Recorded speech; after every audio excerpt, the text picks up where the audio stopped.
ప్రధానమంత్రి నరేంద్ర మోదీ శుక్రవారం మహారాష్ట్రలో పర్యటించారు. షోలాపూర్లో ప్రధానమంత్రి ఆవాస్ యోజన అర్బన్ పథకం కింద పేద ప్రజలకు ఇళ్లను అందజేశారు. ఈ సందర్భంగా ఏర్పాటు చేసిన కార్యక్రమంలో ఆయన మాట్లాడుతూ ఒకంత భావోద్వేగానికి గురయ్యారు. తన బాల్యాన్ని గుర్తు చేసుకుంటూ కన్నీటి పర్యంతమయ్యారు ప్రధాని.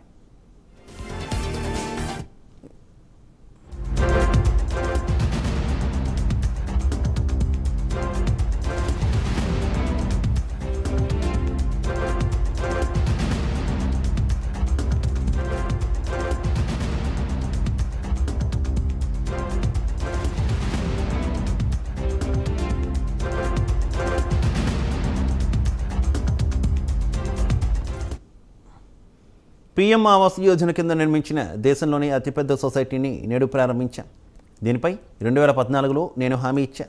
ఆ వాగ్దానం నెరవేరడం, దాన్ని చూడడానికి రావడం ఇవన్నీ పరిపూర్ణ క్షణాలు. ఈ ఇళ్లను చూడగానే బాల్యం గుర్తొచ్చింది. చిన్నతనంలో నాకు కూడా ఇలాంటి ఇంట్లో నివసించే అవకాశం వస్తే ఎలా ఉండేదో అని ఆలోచించా అంటూ గద్గద స్వరంతో మాట్లాడారు. కన్నీళ్లను దిగమింగుకుని తన ప్రసంగాన్ని కొనసాగించారు ప్రధాని మోదీ.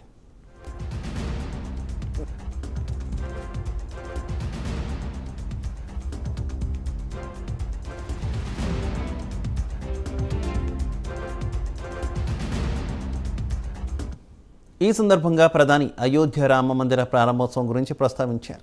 ఆ మహోన్నత ఘట్టాన్ని పురస్కరించుకొని 22వ తేదీన ప్రతి ఒక్కరూ తమ ఇళ్లలో రామజ్యోతి వెలిగించాలని మరోసారి పిలుపునిచ్చారు. శ్రీరాముడి నిజాయితీని తమ ప్రభుత్వం ఆదర్శంగా తీసుకుందని, మన విలువలు కట్టుబాట్లను గౌరవించాలని ఆ భగవంతుడు బోధించాడు. అదే బాటలో నడుస్తూ పేదల సంక్షేమం, వారి సాధికారత కోసం మేము పనిచేస్తున్నామని ప్రధాని తెలిపారు.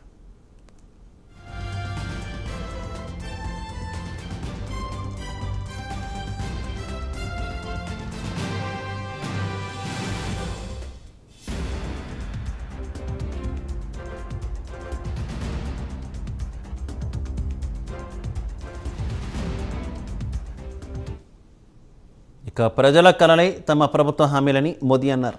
గత ప్రభుత్వాల హయాంలో సంక్షేమ పథకాలు అందరికీ చేరువ కావకపోవడంతో గరీబీ హఠావో కేవలం నినాదంగా మిగిలిపోయిందని ప్రతిపక్షాలను విమర్శించారు. తమ పాలనలో చిట్టు చివరి వ్యక్తికి అభివృద్ధి ఫలాలు అందించేందుకు కృషి చేస్తున్నామన్నారు ప్రధాని మోదీ.